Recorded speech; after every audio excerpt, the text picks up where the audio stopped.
नमस्कार दोस्तों, स्वागत है आप सभी का हिंदी स्टडी में। दोस्तों हम पढ़ रहे हैं भक्ति काल और भक्ति काल में हम पढ़ रहे हैं राम भक्ति शाखा की जो वस्तुनिष्ठ क्वेश्चन है दोस्तों, जो एग्जाम में पूछे गए हैं और पूछे जाते हैं। ऐसे क्वेश्चन दोस्तों एग्जाम में पूछे जाते हैं। आप प्रीवियस ईयर जो क्वेश्चन पेपर आते हैं अपने जो एग्जाम हुए हैं उनके जो एग्ज़ाम पेपर हैं उनको देखोगे तो उससे पता चल जाएगा कि ये ऐसे ही क्वेश्चन आते हैं कैसे। क्योंकि हमें वैसे भी अगर हम किसी भी एग्ज़ाम की तैयारी करते हैं तो हमें पहले एग्ज़ाम पेपर ज़रूर देखने चाहिए। उससे हमें आधार का पता चलता है कि एग्ज़ाम में कैसे क्वेश्चन पूछे जाते हैं। ठीक है, स्टार्ट करते हैं आज का। राम भक्ति काव्य परंपरा में दाम्पत्य मूलक उपासना को लेकर चलने वाली श्रृंगारी भावना के प्रवर्तक कौन थे दोस्तों? ये थे रामचरण दास। भक्तमाल के रचयिता कौन थे? भक्तमाल के रचयिता थे नावादास। ये एग्जाम में पूछा गया है। इनमें से तुलसी की कृति कौन सी है? दोस्तों तुलसी जी से संबंधित जितनी उनकी रचनाएं हैं और कौन कौन सी भाषा में लिखी गई हैं और रामचरितमानस का विशेष, ये सारी एक वीडियो में मैं पूरा डाल चुकी हूँ, उसे अवश्य देख लेना। क्योंकि उससे देखने से आपके जो क्वेश्चन इसमें नहीं भी आए होंगे वो आपके पूर्ण हो जाएंगे उसमें। ठीक है दोस्तों, आगे देखते हैं। इनमें से तुलसी की रचना कौन सी है? तो तुलसी की रचना है वैराग्य संदीपनी। आगे देख लेते हैं। बरवे रामायण के रचयिता कौन है? बरवे रामायण के रचयिता तुलसीदास जी हैं। आगे देखते हैं। रामचरितमानस का प्रारंभ तुलसी ने कहाँ किया था? तो ये इन्होंने कहाँ किया था? तुलसीदास जी ने रामचरितमानस का आरंभ अयोध्या में। राम भक्ति शाखा के अंतर्गत बैरागी दल का गठन किसने किया? तो किन्होंने किया था बैरागी दल का गठन? राम भक्ति शाखा में रामानंद जी ने।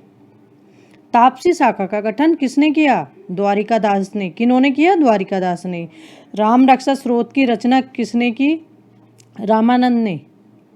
आगे देखते हैं। हिंदी राम काव्य के प्रमुख प्रेरणा स्रोत कौन थे? स्वामी रामानंद। हिंदी साहित्य का स्वर्ण युग किस काल को माना जाता है? ये माना जाता है भक्ति काल को। ये एग्जाम में पूछा गया है कि हिंदी साहित्य का स्वर्ण युग किस काल को माना जाता है? भक्ति काल को।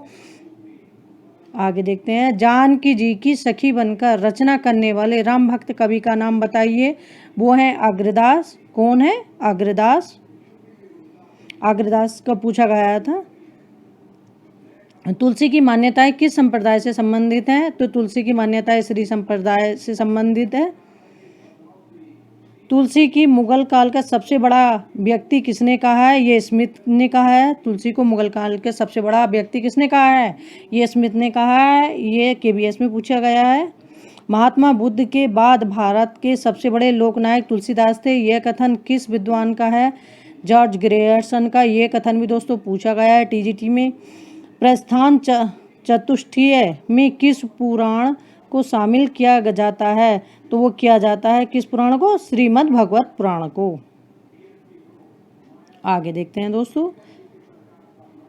ईश्वर प्रेम की भक्ति की संज्ञा किसने दी है? ईश्वरीय प्रेम की भक्ति की संज्ञा किसने दी है? नारद ने। इनमें से किस ग्रंथ की रचना भक्ति काल में नहीं हुई है? तो साकेत जो हैं ये भक्ति काल में नहीं हुई, ये आधुनिक काल में हुई। और इसके लेखक जो हैं, रचनाकार जो हैं, वो मैथिली शरण गुप्त हैं। वैष्णव भक्ति को स्थापित करने वाले आचार्यों का समय क्या है? तो इनका समय क्या है? इनका समय 16वीं सदी से, नहीं सॉरी दोस्तों, 11वीं सदी से 16वीं सदी। इनमें से तुलसी का समकालीन कवि कौन नहीं है? कौन नहीं है दोस्तों? तुलसी जी का समकालीन कवि केशवदास। रामानंद की शिष्य परंपरा में तुलसी किस पीढ़ी में आते हैं? तुलसी 7वीं पीढ़ी में आते हैं।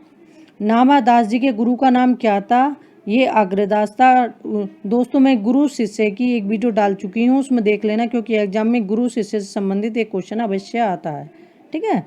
रामावत संप्रदाय के प्रवर्तक इनमें से कौन है? तो रामावत संप्रदाय के प्रवर्तक कौन है दोस्तों? रामानंद। भक्तमाल में कितने भक्तों के चरित्र का वर्णन है? तो ये है 200। कितने भक्तों के चरित्र का वर्णन है? 200 का।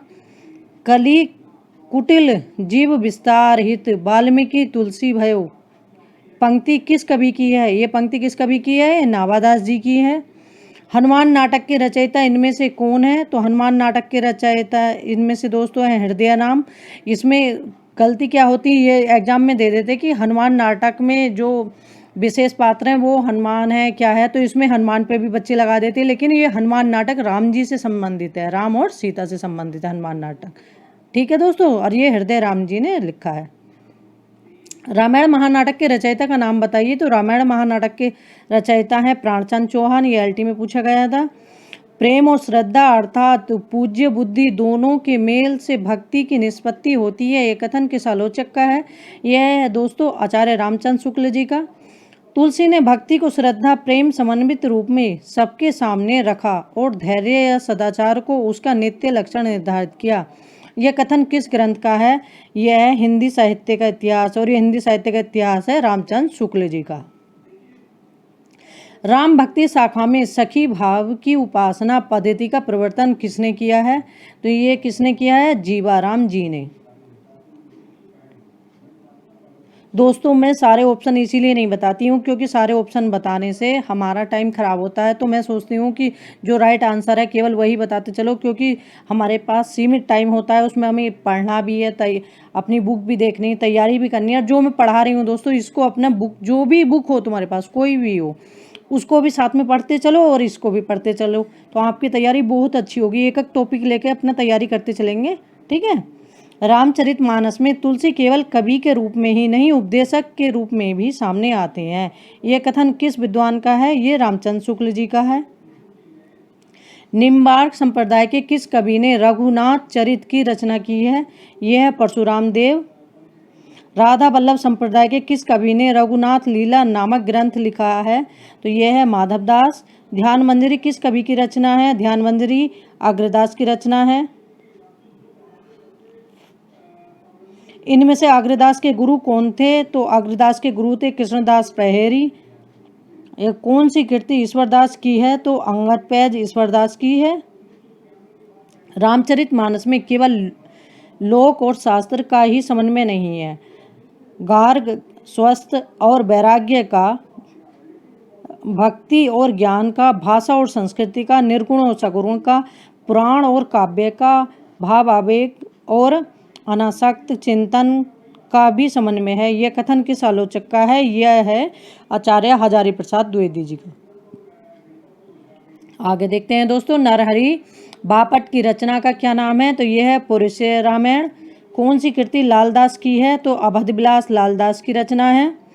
राम रासों के रचयिता इनमें से कौन है? माधव दास चरण। राम रासों किसकी रचना है? माधव दास चरण की। गुरुमुखी लिपि में रामायण की रचना किस कवि ने की है? तो ये है कपूर चंद्र त्रिलेखा ने।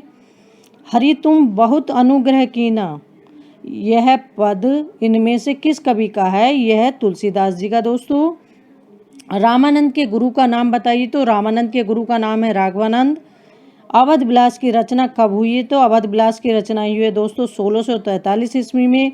रामचरितमानस का रचना काल इनमें से क्या है? ये एग्जाम में बहुत बार पूछा जा चुका है दोस्तों।